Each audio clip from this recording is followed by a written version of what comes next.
Hello दोस्तों, कैसे हो आप सब। आई थिंक सब बढ़िया होंगे, अपनी तैयारी एकदम अच्छे तरीके से कर रहे होंगे। तो इसी बीच मैं आप लोगों के लिए डेरिवेशन फिर से लेके आया हूं। फिजिक्स का पार्ट 1 से ही है। ये डेरिवेशन है आपका वैद्युत द्विध्रुव के कारण अच्छी स्थिति पे वैद्युत क्षेत्र की तीव्रता, जो आपके पेपर के लिए बहुत ही महत्वपूर्ण होने वाले हैं। तो इस सेशन को पूरा देख के तभी जाइएगा और अपने 5 नंबर लेके ही जाइएगा, ठीक है। तो आपके ये पेपर में 5 नंबर का आता है, ठीक है। तो इस वीडियो को पूरा अच्छे तरीके से देख लीजिएगा, आपका डाउट कोई नहीं रहने वाला है, ठीक है। आप एकदम अच्छे तरीके से देख तो लीजिए एक बार, ठीक है। इस वीडियो पर अगर आए हैं तो एक बार इस वीडियो को पूरा अंत तक देख लीजिएगा, आपको एकदम अच्छे तरीके से समझ में आ जाएगा, ठीक है। और आप 5 नंबर भी पा जाएंगे आसानी से, ठीक है। तो चलिए हम आप लोगों को स्टार्ट करते हैं। इस डेरिवेशन को ध्यान से देखिएगा। और अच्छा दोस्तों, अगर आप लोगों को अच्छा लगेगा ये सेशन तो लाइक करके जरूर जाइएगा, ठीक है। और अपने दोस्तों के साथ जरूर शेयर कीजिएगा, ठीक है दोस्तों। तो चलिए हम इस सेशन को स्टार्ट करते हैं। चलिए आइए दोस्तों, हम आप लोगों को बताते हैं, एकदम ईजी वे में बताएंगे। आपको पूरा वॉच कीजिएगा तो आपको एकदम अच्छे तरीके से समझ में आ जाएगा। देखिए यहां पर लिखा है वैद्युत द्विध्रुव की अच्छी स्थिति पर वैद्युत क्षेत्र की तीव्रता, ठीक है। आपको वैद्युत क्षेत्र की तीव्रता का फार्मूला पहले से ही पता है, E बराबर 1/4πε0 Q/r² होता है, ठीक है। ये फार्मूला होता है।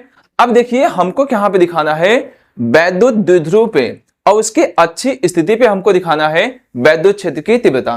पहले समझिए यहाँ पे अच्छी स्थिति होती क्या है। देखिए अच्छी स्थिति वह स्थिति होती है जब क्या होता है, जब दो बिंदु आवेश रखे जाते हैं, उनसे होकर जाने वाली रेखा, ठीक है, उस स्थिति की क्या कहलाती है, अच्छी स्थिति कहलाती है। देखिए मैं आपको बताता हूं, ध्यान से देखिए। मैंने मान लिया यहां पे, देखिए यहां पे माना एक बिंदु आवेश A है, ठीक है। और यहां पे एक बिंदु आवेश कितना मान लेते हैं, यहां पे है आपका B है, ठीक है। एक बिंदु आवेश मैंने A मान लिया, एक बिंदु आवेश B मान लिया, ठीक है। अब यहां पे मैं मान लेता हूं -Q आवेश इस पे रखा है और इस पे आपका +Q आवेश रखा है। समझ में आ रहा है, यहाँ पे +Q आवेश यहां पे रखा है, ठीक है। अब देखिए यहां से इन दोनों से रेखाओं से होकर जाने वाली रेखा चाहे इधर से चली जाएगी चाहे इधर से होकर चली जाएगी, यही आपकी क्या कहलाती है, अच्छी स्थिति कहलाती है। समझ में आ गया आप लोगों को, ठीक है। अब यहां पे देखिए, यहां पे डायपोल मतलब दो ध्रुव हो गए, समझ में आ गया, दो ध्रुव हो गए। अब मैं एक मान लेता हूं, यहां पे इसके बीच में एक मध्य बिंदु O मान लेता हूं। क्या मान लेता हूं, बिंदु O मान लेता हूं, ठीक है। अब इसके बीच की दूरी मैं मान लेता हूं 2l है। कितनी है, यहां पे है 2l है, ठीक है। 2l को जब मध्य बिंदु से आप डिवाइड करोगे तो कितना आ जाएगी, इसके बीच की दूरी आ जाएगी आपकी l हो जाएगी, इसके बीच की दूरी भी कितनी हो जाएगी, l। समझ में आ गया। अब मैं मान लेता हूं एक बिंदु, इस बिंदु से मैं मान लेता हूं r दूरी पे, कितनी दूरी पे, यहां पे r दूरी पे एक बिंदु P रख देता हूं। क्या रख देता हूं, यहां पे बिंदु P। आप इधर भी रख सकते थे, आप इधर भी रख दिए, जिधर आपकी इच्छा उस तरफ आप लिख सकते हैं। समझ में आ रहा है। अब देखिए मैं मानता हूं यहां से एक बिंदु, यहां पे मैंने माना इसके मध्य बिंदु पे O मान लिया, इससे r मीटर की दूरी पे, कितने मीटर की दूरी पे होता है, यहाँ पे r मीटर की दूरी पे एक बिंदु P है, ठीक है। एक बिंदु P मान लिया। अब ध्यान से देखिएगा, यहाँ पे अगर मैं कहूं यहां से यहां तक की दूरी कितनी है, L है। समझ में आ रहा है यहाँ पे। और यहां से यहां तक की दूरी कितनी हो जाएगी, ये बताइए आप जरा सा। जब पूरा दूरी कितना है, R है, ठीक है। तो यहां से यहां तक दूरी कितनी हो जाएगी, R माइनस कितना हो जाएगा, L होगा। इसका मतलब यहां से यहां तक की जो दूरी बनने वाली है, R माइनस कितना हो जाएगा, L। इसी बिंदु पे हमको वैद्युत क्षेत्र की तीव्रता निकालनी है। एक बार -Q के कारण निकालनी है, एक बार +Q के कारण निकालनी है, ठीक है। दोनों स्थितियों पे मैं आपको दिखाता हूं, ध्यान से देखिए। अब मैं कहूं अच्छा यहां से लेकर के यहां तक दूरी कितनी हो सकती है, आपको पता है यहां से यहां तक की दूरी कितनी है, L है। और यहां से यहां तक की दूरी कितनी है, R है, दिया है। अब यहां से लेकर के अगर यहां से यहां तक पूरी दूरी में बात करूंगा तो कितना हो जाएगा, R प्लस कितना हो जाएगा, L। समझ में आ गया। इसका मतलब हो गया आपको सब कुछ मिल गया। अब इसको क्या करना है, इसकी परिणामी तीव्रता हमको निकाल लेनी है। अब किस दिशा से किस दिशा की तरफ जाएगी वो भी मैं आपको बताता हूं, बस ध्यान से बने रहिए इस वीडियो को अंत तक, देखिए ध्यान से। अब देखिए यहाँ पे मैं क्या करता हूं, देखिए यहाँ पे इस बिंदु B के कारण इस बिंदु P पे हम क्या निकाले, सबसे पहले वैद्युत क्षेत्र की तीव्रता निकाल लेते हैं। मतलब हम लिख सकते हैं यहाँ पे B से P की दिशा में अगर होगा तो वैद्युत क्षेत्र की तीव्रता किधर होगी बताइए, E1, इसको मैं मान लेता हूं, इस तरफ होगी। प्लस आवेश है, इससे दूर भाग जाएगा। ठीक है, समझ में आ गया यहाँ पे। अब देखिए ध्यान से, उसी प्रकार माइनस Q के कारण इस बिंदु P पे वैद्युत क्षेत्र की तीव्रता किधर होगी, ये माइनस है, इस तरफ आ जाएगी। तो कितना हो जाएगा देखिए यहाँ पे, इसको मैं मान लेता हूं यहाँ पे E2। समझ में आ रहा है यहाँ पे, ठीक है।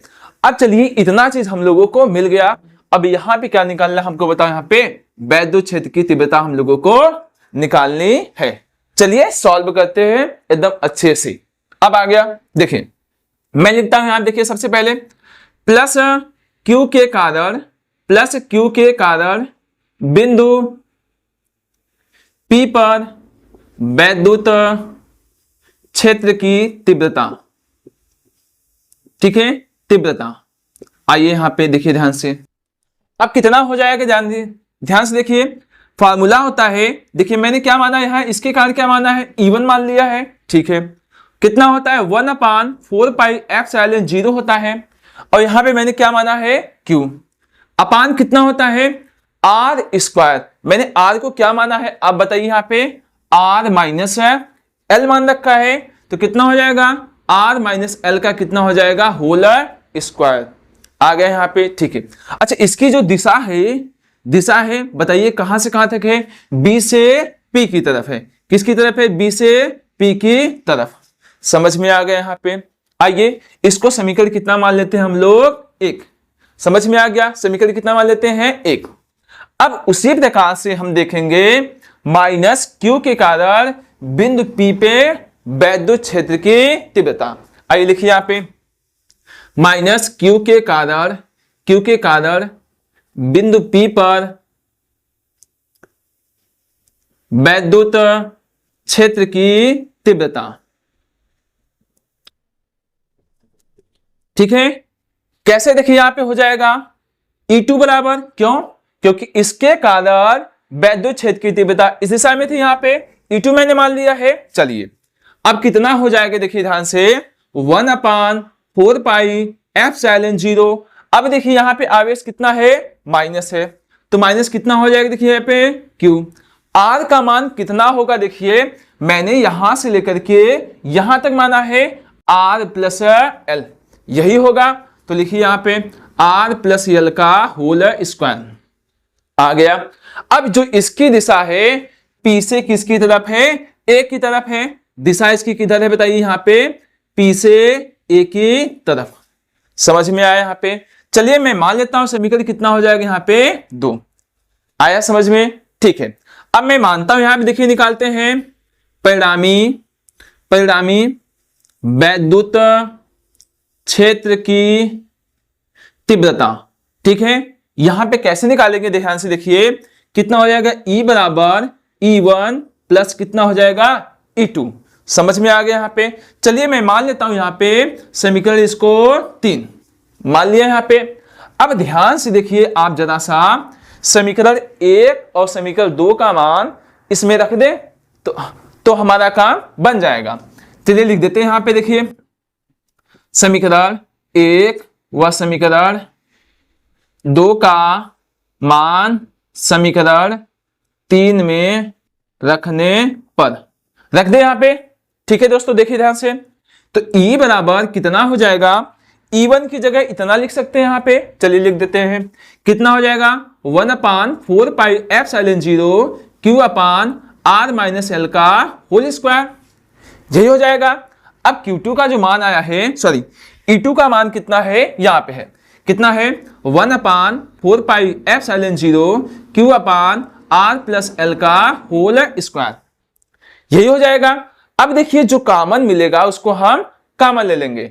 देखिए यहाँ पे 1/4πε0 क्या मिलेगा, हमारा कॉमन मिल जाएगा, और Q भी क्या मिलेगा, हमारा कॉमन मिल जाएगा। तो ठीक है दोस्तों, देखिए यहाँ पे कितना हो जाएगा, E बराबर 1/4πε0 क्यों, क्या मिल गया यहाँ पे कॉमन। चलिए कॉमन लेते हैं, कितना बचेगा 1/r माइनस एल का whole square 1/r plus L का होल स्क्वायर, यही बच जाएगा। आइए इसका इसके में गुणा करते हैं, इसका इसमें गुणा कर देते हैं। ठीक है, चलिए करते हैं। E बराबर 1/4πε0 क्यों हो जाएगा यहाँ पे। ठीक है, इसका गुणा इसमें, इसका गुणा इसमें, चलिए करते हैं r प्लस एल का whole square r minus L का होल स्क्वायर। समझ में आ गया। अब देखिए क्या मैं इस चीज को ऐसे लिख सकता हूं, देखिए r प्लस एल का, यहां देखिए इतना ऐसे होल स्क्वायर कर सकता हूं यहाँ पे। ठीक है, ऐसे मैंने लिख दिया। अब देखिए अब a minus B a plus B किसका फार्मूला बन जाएगा, a square minus B square क्या बन जाएगा फार्मूला। ठीक है, चलिए मैं इसको यहाँ पे, अब इसको मैं मिटा करके तब फिर आपको यहाँ पे बताता हूं। ठीक है, देखिए यहाँ पे आप लोगों को अच्छे तरीके से समझ में आ गया। चलिए मैं इसको मिटा के बताता हूं। ठीक है, मैंने मिटा दिया, अब यहाँ पे इसको मैं बताता हूं। देखिए कितना हो जाएगा, देखिए यहाँ पे E बराबर कितना हो जाएगा यहाँ पे 1/4πε0 क्यों हो जाएगा यहाँ पे।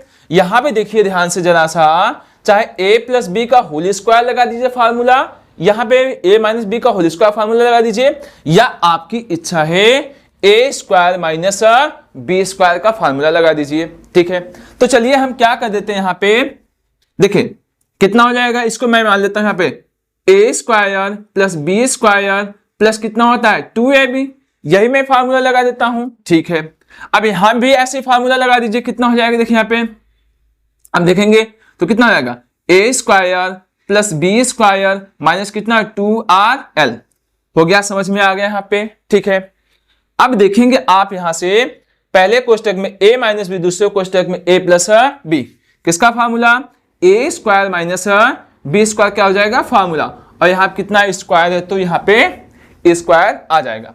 अब चलिए माइनस के अंदर गुणा कर देते हैं। E बराबर 1/4πε0 क्यों हो जाएगा यहाँ पे r square plus L square plus 2rl। चलिए माइनस के अंदर गुणा करते हैं, r स्क्वायर माइनस कितना हो जाएगा एल स्क्वायर माइनस माइनस क्या हो जाएगा यहाँ पे प्लस। समझ में आ गया। ठीक है, अब यहाँ पे कितना हो जाएगा r square minus L square का कितना हो जाएगा होल स्क्वायर। समझ में आ गया। अब देखिए जो मान कट रहा है वो कट जाएगा। ठीक है, देखेंगे तो आप यहां से r स्क्वायर से r square cancel, L square से एल स्क्वायर क्या हो गया आपका कैंसिल हो गया यहाँ पे। E बराबर 1/4πε0 क्यों यहाँ पे हो गया। अब देखिए 2 और 2 कितना हो जाएगा 4r इंटू एल, यही बच गया यहाँ पे। अब देखिए यहाँ पे r square minus L square का कितना हो जाएगा होल स्क्वायर। समझ में आ गया यहाँ पे। अब देखिए यहीं से थोड़ी सी कहानी चेंज होगी इसकी। अब देखिए मैं क्या लिख सकता हूं यहाँ पे, अगर आप ध्यान से देख पाओगे तो मैं ऐसे लिख दूं 1/4πε0 क्यू इंटू, इसको मैं ऐसे लिख दूं, चलो अच्छा एक लाइन और करके तब अच्छे समझाते हैं। r square minus L square का कितना हो जाएगा होल स्क्वायर। समझ में आ रहा है यहाँ पे। अब देखिए यहाँ पे फिर मैं आपको बताता हूं यहां से। ठीक है, अब इसको क्या मैं ऐसे लिख सकता हूं, E बराबर देखिए 1/4πε0। ठीक है, क्या मैं इसको ऐसे लिख सकता हूं Q इंटू 2L। समझ में आया यहाँ पे, और इंटू कितना हो जाएगा यहाँ पे R। समझ में आया, और एक 2 में कहां पे लिख दूं, देखिए यहाँ पे लिख सकता हूं यहाँ पे। अब देखेंगे यहाँ पे ऐसे हो जाएगा। देखिए मैं क्यों ऐसा लिखा हूं, अभी रीजन इसका पता चल जाएगा आपको। देखिए चूंकि हमको क्या पता है P बराबर होता है Q इंटू 2L होता है ना यहाँ पे, तो क्या मैं इसकी जगह पे P लिख सकता हूं ना। चलिए लिख देते हैं। तो E बराबर 1/4πε0, इसकी जगह पे मैं क्या लिख दिया, देखिए यहाँ पे दोस्तों P कितना हो जाएगा 2PR बटे कितना हो जाएगा r square minus L square का होल स्क्वायर। इतना समझ में आ गया। अब चलते हैं इधर मिटा के। तो दोस्तों अब देखिए यहाँ पे अब क्या होने वाला है यहाँ पे, देखिए चलिए हम मान लेते हैं r का मान जो है l से क्या है बड़ा है, अर्थात जो है L क्या है, बहुत छोटा मैं मान लेता हूं, इसका मतलब S लिख देता हूं, ठीक है यहाँ पे। तो इसका जब मतलब हो जाएगा R बहुत क्या हो जाएगा, छोटा होगा, तो L क्या हो जाएगा, लगभग 0 की तरफ अग्रसित हो जाएगा। तो यहाँ पे कितना हो जाएगा, E बराबर 1/4 पाई एप्सिलॉन 0, कितना बचा 2pr बच गया। यहाँ पे जब ये 0 हो जाएगा तो 2 और दूनी कितना हो जाएगा, यहाँ पे 4, r घाते 4, तो r से r क्या हो जाएगा, एक कैंसिल हो जाएगा। तो हमारा फाइनली यहाँ पे जो लाना था वो चीज आ गया, 2p/r³। समझ में आ गया। यहां पे आपका जो है अच्छी स्थिति में वैद्युत क्षेत्र की तीव्रता का डेरिवेशन यहाँ पे समाप्त हो गया, ठीक है। देखिए दोस्तों, ये परीक्षा के दृष्टि से बहुत ही महत्वपूर्ण है, तो इसको रिवीजन करके तभी जाइएगा। अच्छा दोस्तों, आप लोगों को ये कॉन्सेप्ट समझने में कैसा लगा, आप लोगों को जरूर बताइएगा, और आपका जैसा सुझाव होगा कमेंट बॉक्स में जरूर दे दीजिए करिए। अगर हमारी वीडियो आप लोगों को अच्छी लग रही है, इसी प्रकार से चाहिए, तो अपने दोस्तों तक लगातार शेयर करते रहिए, और सब्सक्राइब नहीं किए हैं तो हमारे चैनल को सब्सक्राइब कर लीजिए, ताकि हम आप लोगों को बोर्ड एग्जाम तक आपकी हम इसी प्रकार से हेल्प करते रहें, और आप इसी प्रकार से शेयर करते रहिए, और हमारे चैनल पे इसी प्रकार बने रहिए। हम आप लोगों को पूरी से पूरी तरीके से आप लोगों की हेल्प करेंगे, ठीक है दोस्तों, और आपकी परीक्षा की तैयारी एकदम जबरदस्त तरीके से हम करा देंगे। फिजिक्स में आपको कोई दिक्कत होने वाला नहीं है, ठीक है। इसी प्रकार से हम मैथ का भी वीडियो लाने वाले हैं जल्द ही, और आपको केमिस्ट्री का वीडियो चल ही रहा है, ठीक है, और न्यूमेरिकल का वीडियो मैं धीमे धीमे ऐसे करा रहा हूं। अगर आप लोग न्यूमेरिकल वगैरह नहीं देखे हो तो जाकर के जरूर देख लीजिए, ठीक है दोस्तों। चलिए अच्छा ठीक है, अब हम नेक्स्ट वीडियो में आप लोगों को मिलेंगे निरक्षीय स्थिति के लिए फॉर्मूले का डेरिवेशन, और इसी प्रकार से मैं आप लोगों को डेरिवेशन ऐसे कराता चला जाऊंगा, ठीक है। अपना ध्यान रखिए दोस्तों, ठीक है, और अच्छे तरीके से पढ़ाई करते रहिए। चलिए बाय, टेक केयर।